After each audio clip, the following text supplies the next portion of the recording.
out back. Oh man, Magic. Hey, It's magic. yeah. Magic of cinema.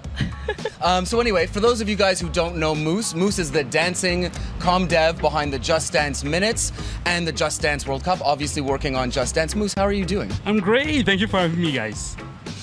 So maybe you can start off, tell me a little bit about these Just Dance Minutes. Yeah, Just Dance Minutes is a series of videos that I make for the community. So I just share info from the studio to the fans and also try to also put shout-outs and put the community on the forefront. So it's maybe- very cool. And show off your moves as well. Kinda. You got some sick dance moves. Like I follow you on Instagram, and man, those dance moves are sick. Never dance next to Moose in a club. It's a No, it won't make you look good. Oh. Oh. All right then. Spoiler. So speaking about the community, one of the most amazing community events is the Just Dance World Cup. It's probably one of the most unique esports competitions.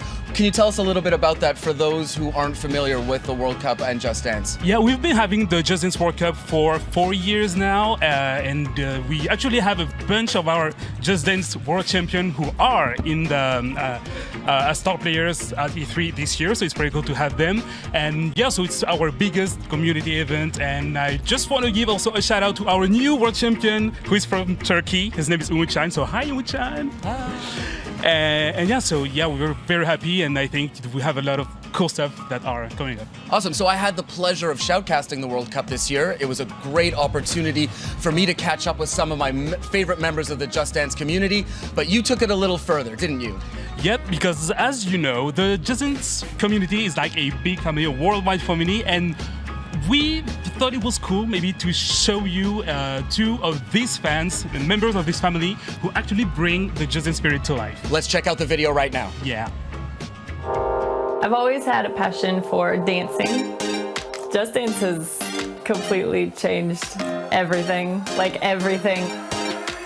I know before Just Dance started, I was very like lazy and unmotivated, and I just wanted to like eat food all day. I discovered dancing 7 years ago thanks to Just Dance. It was through a TV commercial for Just Dance 2. The next day I bought it and I played it alone in my bedroom. It's been almost 3 years since the first Just Dance World Cup, and I can't even really imagine where my life would be today if I hadn't competed. I met amazing people and I experienced things that I never would have if I'd stayed at home in my little town. I saw a Facebook advertisement for the Just Dance World Cup, and they said that whoever would qualify for each country would be able to be flown to Paris to compete. I ended up ranked as one of the best French dancers on Xbox Online, and they called me for the qualifying sessions for the first World Cup. I didn't think that I'd qualify at all because I was a really bad dancer, but I thought it would be fun to try anyway. My first World Cup, I finished in the top 16. The next year in the top 5, which was kind of impressive because when I started, I couldn't even dance. After the first session, I was ranked #1 in my category by a long shot, which I wasn't expecting at all. I didn't really go to win. I just went to share my passion. It got me to dance on the stage for the first time. It sent me to E3 for the first time. It's now my job. I didn't know what to expect the first year. I was just going there to have fun. Actually, the coolest thing was I met lots of people just like me. At the World Cup, I found out about Twitch and learned that it's a website where you stream games. So I decided that I would stream Just Dance because not too many people were dancing. To my surprise, it worked out pretty well. After I was featured on Twitch's Partner Spotlight, my channel exploded. I started getting sponsorship offers, and I decided that would be a good time to quit my job and go full-time with dancing. Dancing has become my daily ritual. I rehearse the choreographies to try and beat my high score every time.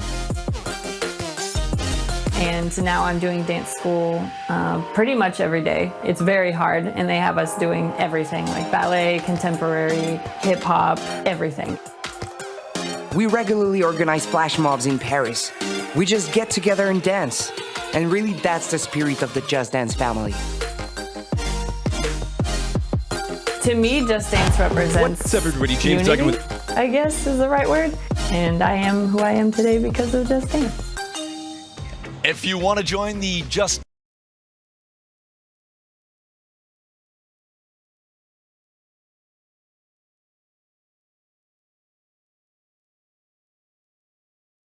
a unique hook for gameplay in Origins? You have a friend Falcon Eagle sort of guy. He hangs out with you. You can send him out to search and like pinpoint enemies. There's gear you can pick up. There are weapons you can pick up. It changes a lot of the experience. You told me it's a little bit more RPG this time. Can you elaborate on that? Sure. They're very much focusing for an action RPG element at this point.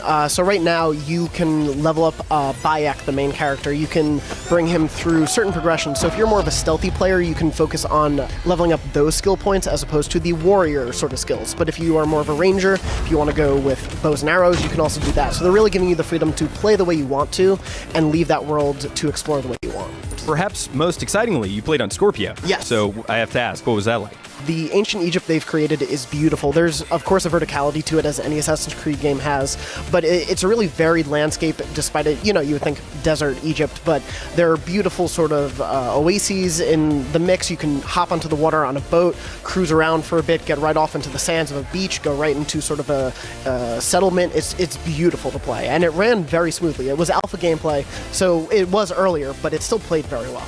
So you were talking about Bayek, the Medja, and he's kind of the main character, the protagonist. Can you tell me about his personality? Did you get to see anything like that?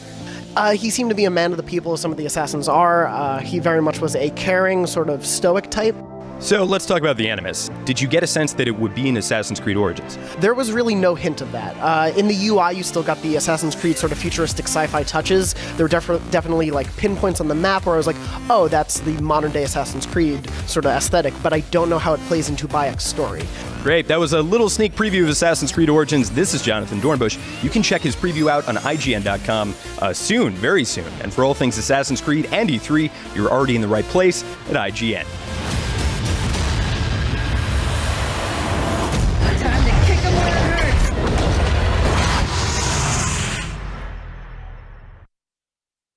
The biggest entertainment event of the year is almost here, and we've got your all-access pass. IGN live from San Diego Comic-Con. World premiere trailers and breaking news as it happens. The biggest stars and the world's best cosplay. IGN live from Comic-Con. Coverage starts July 19. Two friends, one controller. IGN's Link Together turned Zelda Breath of the Wild into a co-op experience where Link is controlled by two players via splitting the Joy-Cons. Hyrule becomes a much more dangerous place, and friendships teeter on the edge. Check out Link Together Thursdays at 3 p.m. Pacific. IGN is the world's #1 media brand for video games and entertainment. From breaking news and brand new trailers to reviews, let's plays, and the latest tips and tricks, IGN brings you the videos you crave everywhere you watch. Whether you're on the IGN app, PlayStation, Xbox, YouTube, Facebook, Snapchat, or IGN.com, IGN's got you covered on everything you care about. IGN, the #1 source for video game fans worldwide. Did you know that IGN has an app that gives you all the tools you love right in the palm of your hands? It's fast, and you can save videos and articles for later, check your personalized feed, or check out all the latest reviews. Download it now on the iOS or Android App Store.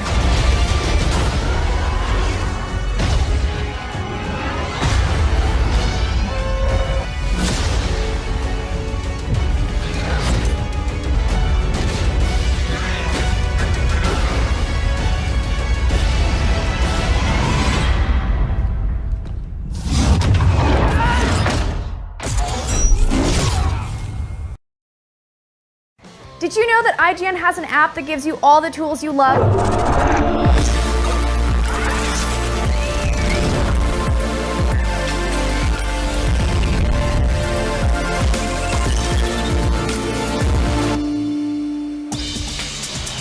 Welcome back to IGN Live at E3. I'm Damon Hatfield, and we're coming to you from Los Angeles, where in just a bit, we will take you to live at Ubisoft's press conference. Remember, no matter where you are, you can be a part of the action. Get access to IGN Live on your computer, your phone, your console. We're on YouTube, Twitch, Facebook, and basically anything with an internet connection. Now, one of the most anticipated games we're going to see today is Far Cry 5, which was revealed a few weeks ago. There's a whole new setting, and the premise is making some waves. We broke down everything we know so far in this Road to E3 report. Something is coming. You can feel it, can't you? You can feel that we are creeping towards the edge. Far Cry 5 is the upcoming Far Cry game. It's the first one since Primal, and it is the first time the series is really just going to the heart of America and Montana. Pretty much ever since Far Cry 2, the series has been one of the most entertaining open-world sandbox playground games, and the idea of it coming to the American heartland is super exciting to me. Ubisoft actually just officially revealed Far Cry 5. We've got a couple teaser trailers, a couple tone pieces, and we know that it takes place in Hope County, Montana. I think we will absolutely see Far Cry 5 at E3, most likely on Ubisoft's stage, also probably on Sony's stage because of a partnership agreement. My hopes for E3 is that we get a big blowout gameplay chunk that we actually get to go hands-on and see what Far Cry 5 feels like at the show. So the big things we know about Far Cry 5 right now are its setting, and we know sort of the tone it's going for and some of the characters that we're going to be interacting with, especially the villains. But the one thing I really want to see from it is what's the game going to feel like when we play? The American heartland is a lot different than, the Himalayas or than a Caribbean island. And I know that you are in pain. For my children, I'm here to tell you that suffering is a choice, and you can choose a better path. And some of you may fight, but in the end, you will thank us.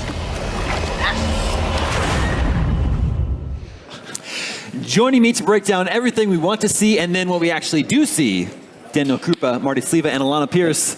Marty, thank you for putting together that Road T3 report in the I ran clothes from you're the wearing. other stage, obviously wearing the same shirt. All recorded today. Professional, you understand continuity. Yeah. Or he just has that one shirt. Just one shirt. I am so excited for this. I'm super excited for Far Cry 5. Yes, so am I. So, full disclosure, we can say that after the Ubisoft conference and after the post-show, we're going to air an exclusive behind-the-scenes piece. I went to Montreal and talked to the developers. And then we're going to air a bunch of exclusive gameplay with the game's creative director, Dan Hay. Amazing. Yeah. Please look forward to that. Yes. But as for what we can talk about right now, we did reveal the game on IGN a few weeks ago. Catch us up to speed on where Far Cry 5 is set, what we're doing there. Yeah, so this is the first time the series, obviously it's set in America, Hope County, Montana. You play as just an avatar. You create a character. It could be a man, a woman, any race, and you play a junior sheriff who's sort of caught in the middle of this town that's been overrun by this crazy sort of zealot cult that believes the doomsday is coming. I feel really sorry for this junior detective. This is their first job. Yeah, it's kind of tough. I mean, usually it's like, oh, there's a burglary, or like someone stole a pie from her windowsill. Yeah, it's a murderous cult. Yeah, it's a murderous cult. We're in Polk County. Brilliant. Oh, that's not great. But yeah, so obviously, you get this sort of grounded, like crazy sort of religious cultish story.